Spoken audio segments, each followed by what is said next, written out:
Welcome to Vince's Money Moment, where you'll discover insider secrets on how to save time, energy, and money when buying, selling, refinancing, renovating, and maintaining your home. This episode is brought to you by Vince Lopez of Paramount Residential Mortgage Group, a trusted mortgage provider for homebuyers. Now, here's your money moment.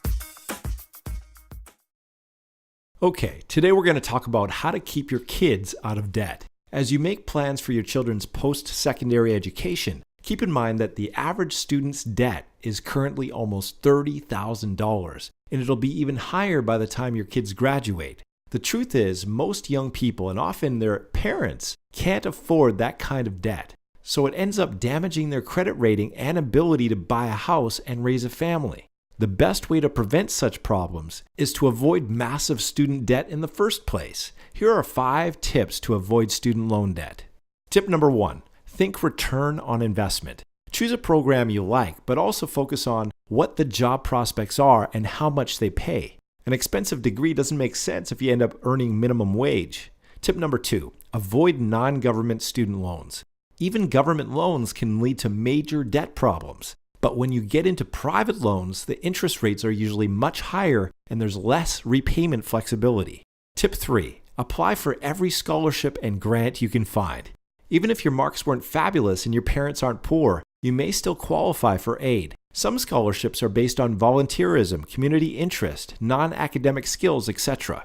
Talk to a guidance counselor or financial aid office and do lots of research. Tip number 4, find a school that's looking for someone like you. Each school has its own selection criteria based on student talents, interests, background, needs, etc. Finding the one school that really wants you can result in reduced fees, scholarships, and other perks. But be sure to discuss all this with the school before you enroll. That puts you in a much stronger negotiating position. Tip number 5, smart mortgage strategies. You can also use your mortgage to help fund education. You can free up money for your early retirement contribution by taking advantage of many mortgage lenders' skip a payment feature. Or when the time comes, you can do an equity takeout to cover tuition fees so you end up paying affordable mortgage rates instead of expensive consumer loan rates.